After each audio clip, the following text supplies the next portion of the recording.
The Dallas Cowboys are heading into one of the most important off-seasons in recent memory, and everything feels connected. Roster decisions, cap management, coaching changes, and long-term identity are all colliding at once. And that's why the conversation around George Pickens has become so fascinating. This isn't just about a wide receiver contract. It's about how Dallas wants to build, how patient they're willing to be, and whether they're ready to think creatively instead of emotionally. George Pickens is the biggest name the Cowboys have entering free agency, and that alone creates pressure. Elite receivers don't come cheap anymore, and Pickens is going to command a significant cap hit if Dallas lets this play out traditionally. The franchise tag is an obvious option, but tagging a receiver is no longer a neutral move. It locks up cap space, delays clarity, and sometimes creates tension with the player. That's why the idea of sign and trade has real merit here. It allows Dallas to control the asset while avoiding a long-term financial commitment they may not be fully comfortable with. If you step back and look at the league, there are several teams that believe they're one elite receiver away from legitimate Super Bowl contention. Those teams are usually aggressive, cap-flexible, and willing to part with premium draft capital. Dallas Cowboys Wire floated the idea that Pickens' value could be roughly equivalent to a pick in the low 20s, and when you look at the market, that actually feels realistic. Receivers of his caliber rarely become available in their prime, especially without injury concerns. Buffalo stands out immediately. The Bills are in win-now mode, and Josh Allen has been carrying an offense that lacks consistent explosiveness outside of its core weapons. A receiver like Pickens could stretch the field when one-on-one matchups and take pressure off Allen in critical moments. Buffalo also has the draft capital to make it work without crippling their future, which is exactly the kind of trade Dallas should be looking for. San Francisco is another intriguing possibility. The 49ers have been creative with their cap, aggressive with their roster, and unafraid to make bold moves. Adding Pickens to an already dangerous offense could push them over the top. And while they don't draft high, their ability to maximize late picks makes a trade more palatable. From Dallas' perspective, getting multiple picks while avoiding a massive extension is a smart long-term play. The Chargers make sense for similar reasons. They have a quarterback who needs more reliable weapons, a front office that understands urgency, and enough flexibility to absorb a receiver contract. New England is a different case entirely, but equally interesting. They're rebuilding, they have cap space, and they need a true offensive centerpiece. A deal involving Pickens could accelerate their timeline, especially if they believe they've solved their quarterback situation. Indianapolis and Carolina are more speculative, but not impossible. Both teams need offensive identity, and sometimes that starts with a player who forces defenses to change how they line up. The wild card, of course, is Pittsburgh. The irony of Pickens potentially returning to the team that moved on from him isn't lost on anyone. But circumstances change. Coaches change. Philosophies change.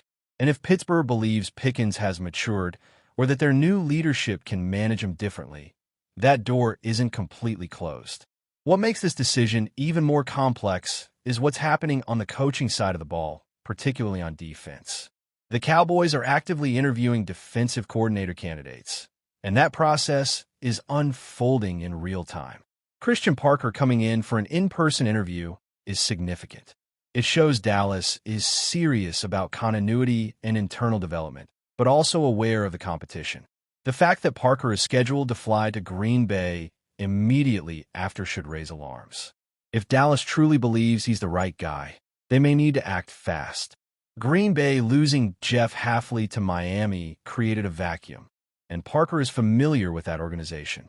If the Cowboys hesitate, they could lose a candidate they clearly value. This is one of those moments where decisiveness matters.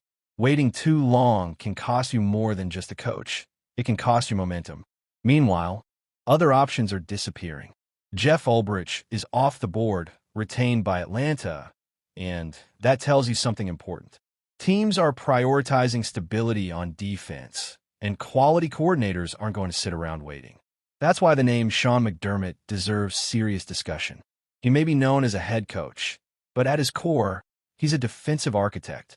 His track record speaks for itself. turnovers, discipline, consistency. Those are hallmarks of his defenses. If McDermott doesn't land another head coaching job, Dallas should absolutely explore the possibility. Pairing a ball-hawking defensive philosophy with elite talent like Micah Parsons could elevate this unit to another level. And speaking of Parsons, the fact that Green Bay is interviewing candidates who could potentially coach him only underscores how valuable defensive leadership is right now. All of this ties back to the original question: what kind of team do the Cowboys want to be? Do they want to lock themselves into another massive receiver contract and hope everything else falls into place? Or do they want flexibility, draft capital, and the ability to build a deeper, more balanced roster? A sign-and trade for George Pickens wouldn't mean giving up on talent. It would mean maximizing value. It would mean trusting your scouting department, trusting your coaching staff, and trusting a long-term vision rather than chasing short-term comfort. The Cowboys have an opportunity to be proactive instead of reactive, strategic instead of sentimental. This offseason is about choices. Every move sends a message. What Dallas does with George Pickens, who they hire on defense, and how quickly they act will tell us exactly where this franchise believes it's headed. And for the first time in a while, it feels like the Cowboys are standing at a crossroads where creativity, patience, and courage could finally change the narrative. Welcome in, Cowboys Nation. Appreciate everyone tuning in today. We've got a packed episode, and I mean packed because Dallas Cowboys news and rumors continue to swirl around one very specific topic: the defensive coordinator search. And I know a lot of you are anxious. I know some of you are frustrated. I know some of you are already convinced the Cowboys are going to mess this up.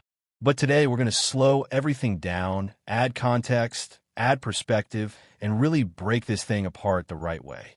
Because while Cowboys fans are hitting refresh on Twitter, while timelines are screaming, "Why hasn't Jerry hired someone yet?" there's a big disconnect between fan urgency and how real coaching searches actually work in the NFL. And that's the theme of this first segment: patience, whether fans like it or not. Right now, the Cowboys remain firmly in the mix for one of their primary defensive coordinator targets. That hasn't changed. Despite rumors flying all over the place, despite names coming and going, Dallas is still in a strong position. And this idea that the Cowboys are falling behind or missing out simply doesn't line up with how the league itself is operating at this moment. Let's start with the basic facts. As we sit here today, more than 15 NFL teams either need a new defensive coordinator or have undergone major changes on the defensive staff. That is a massive number.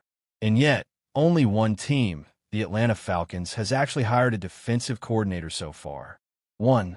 That's it. On top of that, only 5 teams total have even started formal defensive coordinator searches. So if you're sitting there asking, why haven't the Cowboys hired someone yet?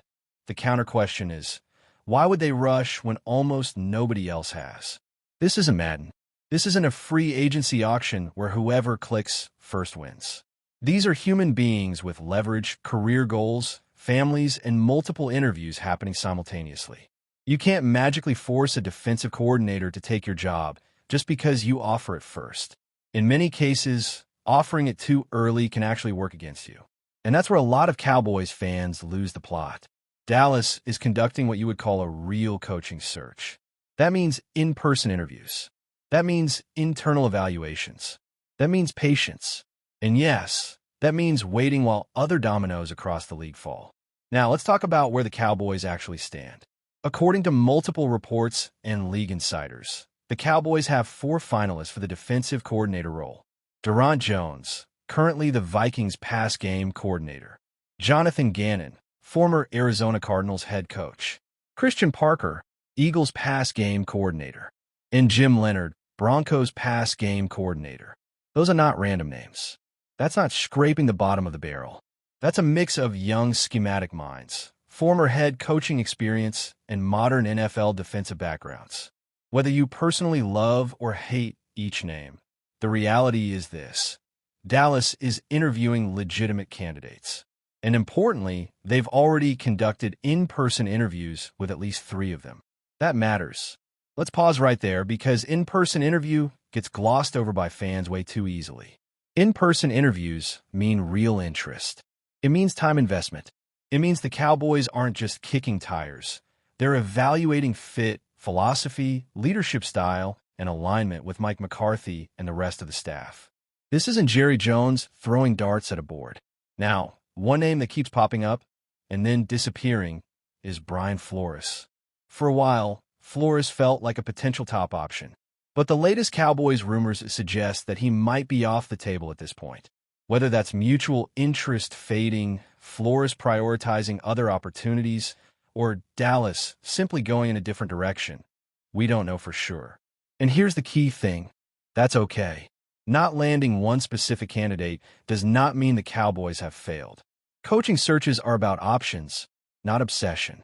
If your entire plan collapses because you didn't land one coach, then your plan wasn't very good to begin with. Dallas clearly has a board. They clearly have tiers.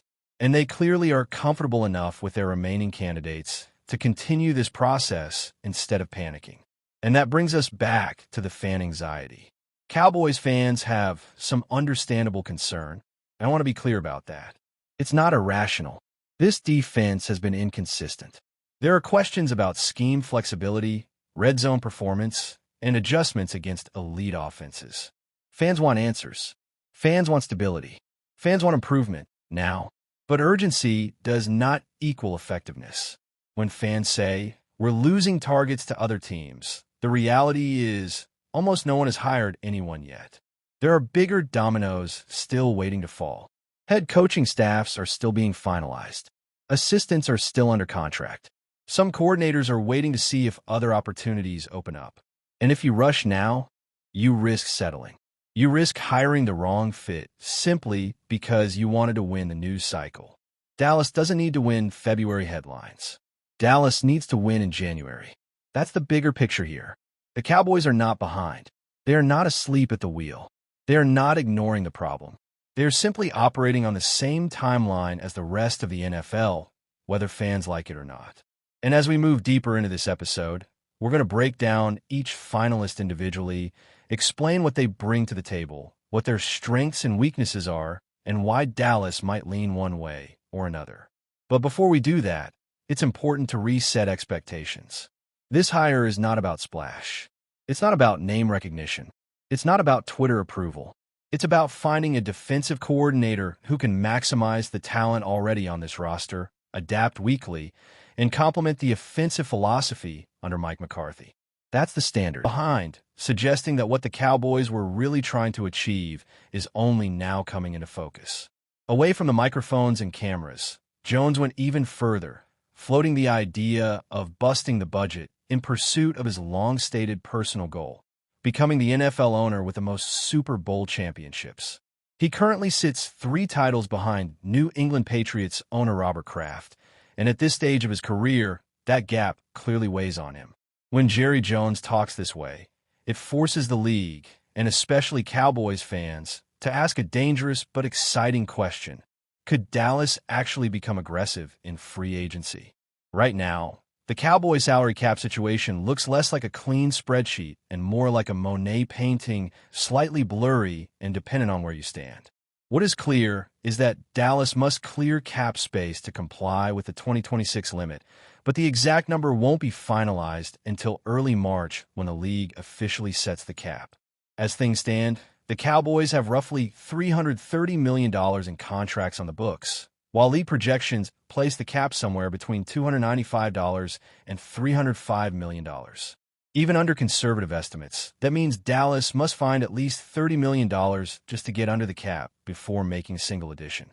And that number could grow quickly if the team applies the franchise tag to wide receiver George Pickens, a move that would immediately add close to $28 million to the cap. At first glance, this might sound like a financial nightmare, but the reality is far more manageable because the Cowboys have built their roster with restructures in mind. Dallas can generate upward of $100 million in cap space by restructuring contract for Dak Prescott, CeeDee Lamb, Tyler Smith, Osa Odigizwa, Darren Bland, and Jake Ferguson, simply by reducing base salaries to the league minimum and converting the rest into bonuses. However, not every restructure is created equal, and there are legitimate long-term consequences to consider.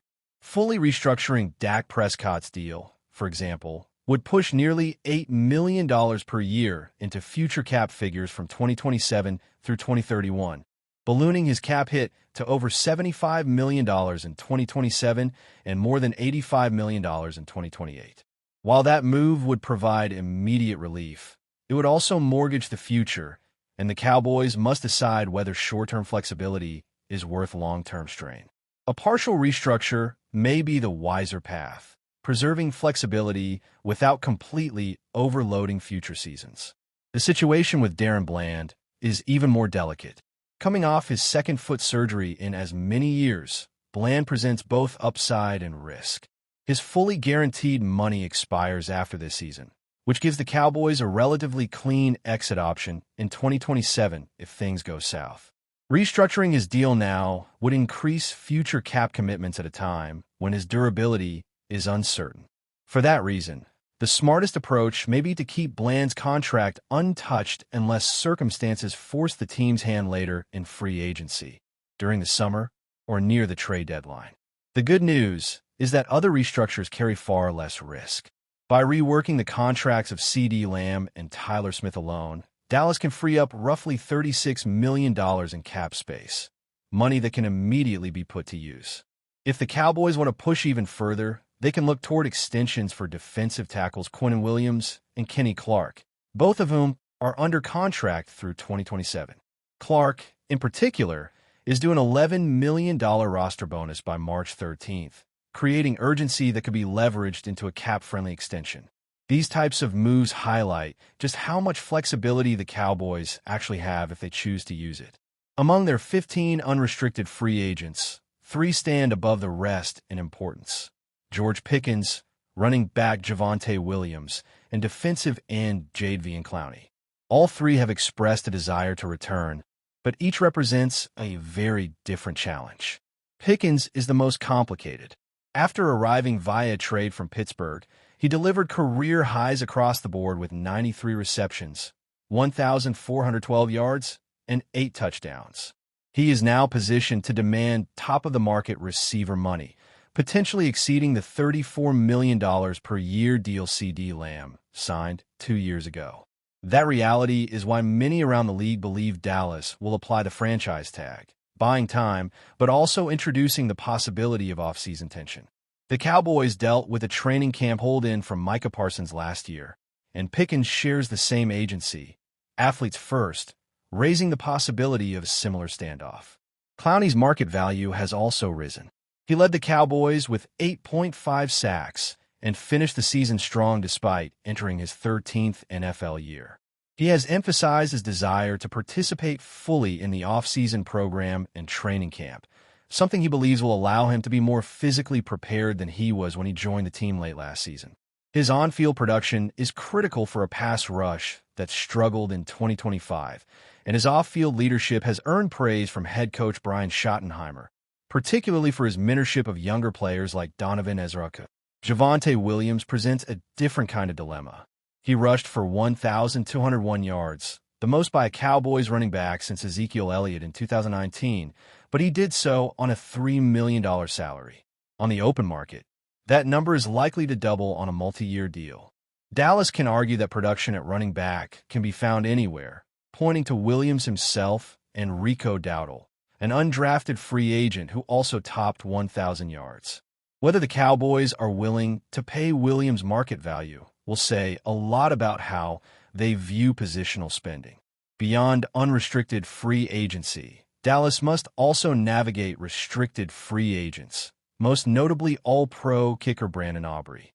Because he was undrafted, Aubrey is a candidate for the second-round tender, projected at just over $6 million. The Cowboys discussed a multi-year extension